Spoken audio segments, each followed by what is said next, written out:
Oi, senhoritas, vamos falar de um assunto sério nessa aula, que é sobre administração financeira, finanças, enfim, administração aí da sua empresa. Afinal, se você trabalha com sobrancelhas, está levando isso a sério e ganha dinheiro com isso, você vai ter sim uma empresa, a não ser que você trabalhe com sobrancelhas, mas CLT, por exemplo, prestando serviço em alguma empresa de sobrancelhas, enfim.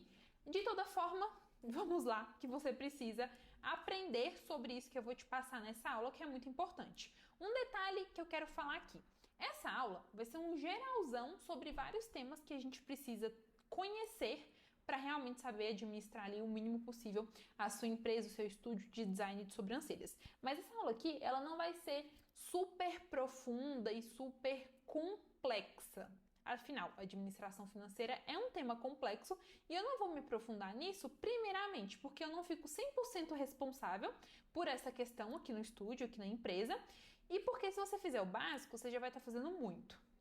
E algumas coisas precisam ser tratadas diretamente com um contador, com um consultor, algum profissional do tipo para você ter 100% de certeza do que está fazendo.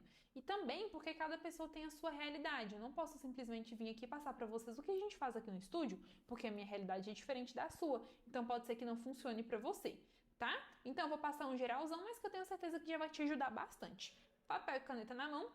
Vamos começar.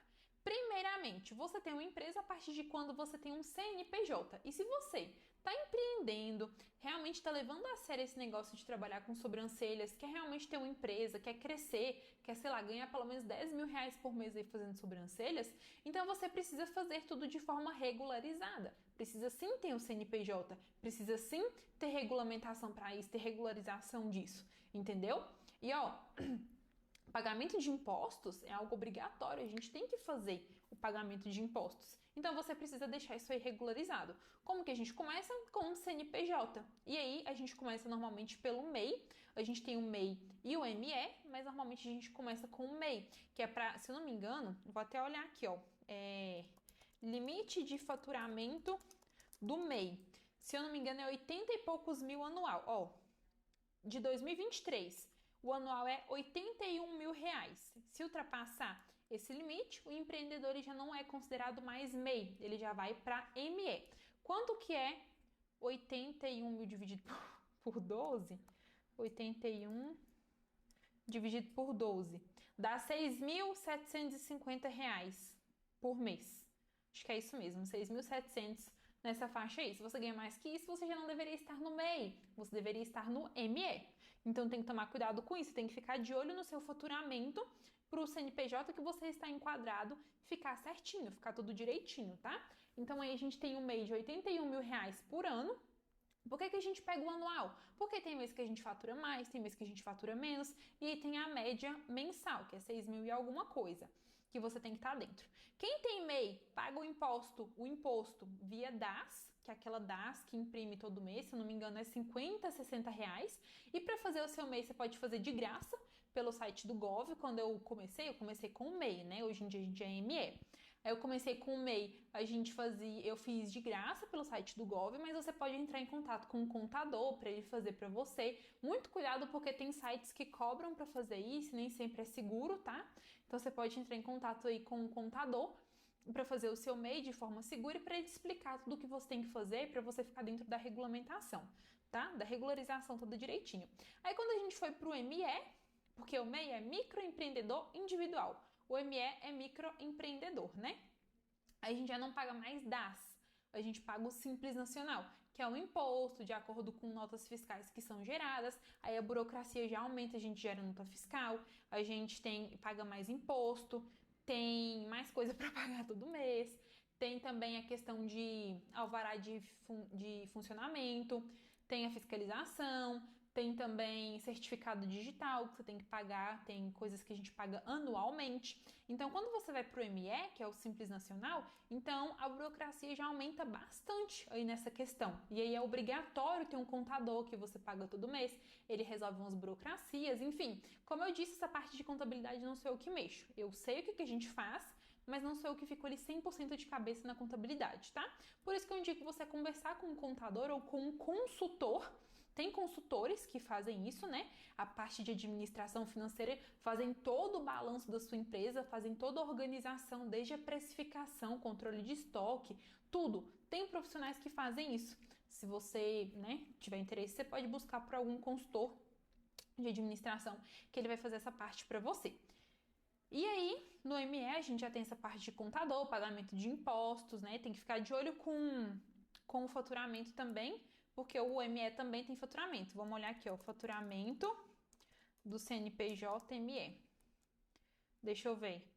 É de até 360 mil reais anuais. ME, microempresa, é caracterizada pelo faturamento de até 360 mil reais anuais. Então, tem que ficar de olho também para ficar dentro desse faturamento do ME, tá? Aí a gente precisa sempre ter esse controle. E para você ter esse controle do quanto você está faturando, a primeira coisa que você tem que fazer, depois de ter um CNPJ, né, para você ficar dentro da regulamentação, porque olha, se você não tem um CNPJ, depois você cria o CNPJ e vai lá para a Receita Federal, e aí precisa colocar tudo em dia, sai caro, porque vai ter juros, então já começa a regularizar tudo que você tem para regularizar agora, tá? Se negar imposto não é muito legal, não. E aí a primeira coisa que você tem que fazer para poder ter esse controle, saber quanto que você está faturando, quanto que está ganhando, é separar a sua conta PJ da sua conta CPF. Você, pessoa, é diferente de você, empresa, tá? Então tudo isso precisa ser separado, desde o nome, que você tem seu CPF, a sua empresa tem o CNPJ dela, até a sua conta bancária. Tudo que você gasta de você é da sua conta pessoal e tudo que você gasta do seu CNPJ é da sua conta do CNPJ. Os bancos hoje têm contas PJ vinculadas a contas pessoais. Então faz a sua conta PJ, deixa tudo separado, tudo bonitinho. E bancos de conta PJ têm mais benefícios do que conta CPF. CNPJ tem muito benefício, gente. Vocês têm que ter seu CNPJ e analisar, pedir o contador para te explicar tudo direitinho. Tem benefício se você precisar fazer um empréstimo, um financiamento. Tem muita coisa que você tem benefício sendo CNPJ. Plano de saúde, às vezes, tem benefício também. Então, tem que ter tudo separado e tudo organizado para você ficar por dentro dessas coisas, tá? E você tem que ter essa separação para você ter o seu controle total do seu faturamento, das despesas que você tem todos os meses com o seu estúdio, com o seu espaço. Primeira coisa que você tem que fazer depois de ter o CNPJ é separar aí as suas coisas pessoais das profissionais. Pelo amor de Deus, separa isso. Ai, Duda, eu atendo em casa. Não é porque você atende em casa que é desorganizado. Não é porque você vai a domicílio que as coisas precisam ser bagunçadas. Então, você já consegue organizar tudo isso começando desse tamanico aqui. Esse foi o erro que eu cometi. Quando eu comecei, tinha um pingo de maturidade. Daí eu não separava. Eu demorei mais de um ano para começar a separar essas coisas. E aí eu não sabia quanto que eu ganhava. Chegou um momento que eu tava fazendo mais de 10 mil reais por mês com sobrancelhas e eu não sabia quanto que tava entrando. Quando eu parei para analisar, eu pensei, meu Deus, para onde que tá indo todo esse dinheiro? Se você não separa o pessoal do profissional, você não vai ver o dinheiro nunca, nunca. De verdade, porque você não vai saber o que é seu, o que é da empresa, quanto que tá entrando e quanto que tá saindo. Então você precisa ter esse controle, tá? Isso é o mínimo, é o básico bem feito. Faz uma planilha, pega aí um aplicativo de controle, o que for preciso. É de extrema importância ter essa separação. E aí essa separação, né, tudo que entra na empresa é da empresa e no final do mês você vai fechar o seu caixa e aí vai separar a sua parte. Como que a gente faz aqui no estúdio? A gente tem um aplicativo, atualmente a gente utiliza o Trinx, e a gente tem um aplicativo e todos os dias a gente faz o lançamento, porque você agenda cliente e faz o fechamento da conta dela. Eu fiz a agenda minha cliente, ela fez o design de sobrancelhas. Assim que ela sai, a gente já lança quanto que ela pagou. Inclusive, se tem taxa de cartão, aqui no estúdio a gente usa a maquininha de cartão da Infinity Pay. Foi a mais barata que eu achei de taxa e tem muito tempo que eu tô com ela, já deve ter uns 2 anos que eu tô com essa maquininha, ou mais tempo. Eu gosto bastante dela, ela nunca me deu problema. E aí a gente já lança com desconto de taxa de cartão, enfim, quanto que a cliente pagou. E aí já vou fazendo os lançamentos automáticos. Ah, e comprei escovinha descartável. Vou lá e lanço como uma despesa de escovinha descartável. Comprei aplicador de batom, lança aplicador de batom. Comprei kit, lança. Comprei sérum, lança. Tudo que eu compro com o dinheiro do estúdio, eu lanço como uma despesa. Comprei um curso, vou lá e lanço como uma despesa, né? Enfim, tem que ter essa organização. Aí no final do mês você vai lá e faz o balanço de entradas e saídas, de faturamento e de despesas, e no final você tem um lucro. O primeiro lucro, que é tirar o faturamento e as despesas, né? O que sobra ali? Aí você tem que pagar contas fixas, que é uma energia, um aluguel, uma água, uma internet, essas contas mais fixas que a gente tem. E aí vai sobrar mais um pouquinho. Desse que sobra, que é lucro mesmo, o que está sobrando, você tem que ter uma parte para o seu Prolabore e você tem que definir uma coisa. Antes, peraí, segura essa outra informação. Vamos lá. Você tem que definir uma parte para o seu Prolabore e tem que definir uma parte para sua reserva emergencial, uma parte para você guardar para poder investir futuramente. Porque é o seguinte, o faturamento ele é completamente diferente do lucro. E desse lucro que sobra, ele não pode simplesmente gastar todo ele. Você não pode simplesmente gastar ele inteiro. Tem que ter o que você ganha e tem que ter o que a empresa guarda. E aí uma coisa importante. Se você está começando agora, você precisa ter uma reserva emergencial. Então, se você está começando, criar uma reserva emergencial tem que ser uma das suas prioridades. Foi uma das minhas prioridades, assim, quando eu comecei a ligar nessa parte de administração financeira. O que é reserva emergencial? É o dinheiro que você tem de reserva para caso aconteça alguma coisa, você tem um dinheiro para se manter. Caramba, quebrei a minha mão, Deus me livre, e eu não consigo atender, mas as contas não vão parar de chegar. Eu preciso pagar a internet, aluguel, luz, energia, contas fixas não vão parar de chegar. Vou precisar ficar aí um mês sem atender. Sei lá, entendeu? Aconteceu alguma coisa, não consigo atender. Aí você tem a sua reserva emergencial e vai pagar aquele um mês numa boa, tranquilamente, ainda vai sobrar. A sua reserva, ela tem que ser o valor das despesas que você tem, do custo que você tem para se manter aberto por um certo período de tempo. A mínima, a reserva emergencial mínima que você precisa ter é de 6 meses. Então, sei lá, eu gasto R$2.000 para me manter de pé todo mês. É o meu custo ali para minha empresa ficar viva. Então, 2 vezes 6, R$12.000. A minha reserva emergencial precisa ser de, no mínimo, R$12.000, certo? Porque é R$2.000, 6 meses. O mínimo é uma reserva de 6 meses, guardada ali no banco, intocável. Mas, se você puder, faça aí uma reserva emergencial de 1 ano e meio. Pode ser bem interessante também ter essa reserva maior. Vai que acontece alguma coisa, pandemia, a empresa que tinha reserva emergencial conseguiu se manter, a empresa que não tinha fechou as portas. Então, assim, ela é muito importante. Fiz a minha reserva emergencial. Começa a fazer uma reserva de investimentos. Todo mês guarda um tiquinho ali do seu dinheiro para reserva emergencial, guarda um tiquinho do dinheiro para investimento. Vai que chega um mês que você quer lançar um procedimento novo e você não tem dinheiro para isso, não tem dinheiro para comprar material. E aí, vai que tem um mês que você quer fazer uma ação aí para seus clientes, de dar um mimo para os clientes e você não tem dinheiro para se manter direito. Entendeu? Então, você tem que ter essa reserva de investimentos, para você ter essa reserva de coisas que você pode investir para trazer de melhorias para o seu espaço. Beleza? E se tem que analisar o momento que você tá também. Ai, Duda, eu tô abrindo meu espaço, eu preciso gastar dinheiro para poder comprar os meus materiais. Beleza? O dinheiro que entrar, ele vai ser investido no seu espaço. Para comprar uma lixeira, para comprar um material, para comprar um balcão, uma poltrona, uma maca, uma cadeira, um ring light. Aí depois que você tem tudo que você precisa, você começa a fazer outras coisas, uma reserva emergencial, uma reserva de investimentos e assim vai indo, mas é importante ter essa separação, tá? É importante ter essas coisas. E aí, você precisa definir a partir de quando você vai começar a receber o seu dinheiro e a partir de quando você vai aumentar o seu salário. Ai, beleza, minha meta é a seguinte, eu vou fazer uma reserva emergencial de 6 meses.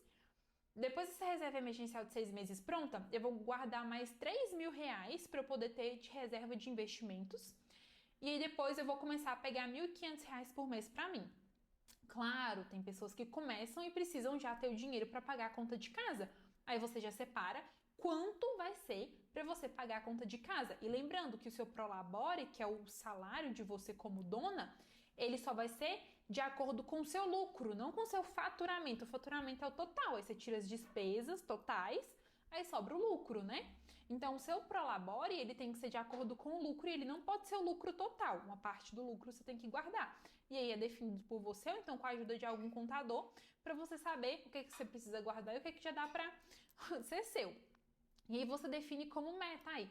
Em X meses eu quero chegar a tantos mil de faturamento e quando eu chegar nesse valor, aí eu vou aumentar o meu Prolabore, entendeu? Você define quando vai começar a receber, até quando vai receber esse valor e quando vai aumentar. Conforme as coisas forem melhorando, você vai aumentando o seu Prolabore. O seu principal foco do primeiramente, né, do momento, tem que ser ter isso, reserva emergencial, reserva de investimentos, conseguir se manter se alguma coisa acontecer, conseguir pagar suas despesas e sobrar um lucro. E aí eu acho que depois a gente começa a pensar em prolabore. Só que depende da realidade de cada pessoa, né? Tem pessoas que eu, por exemplo, conseguia ficar um tempo sem receber e só investindo, sem ter o meu salário. Mas tem pessoas que não conseguem, né? Que precisa ter o seu salário porque é o ganha-pão dela e pronto.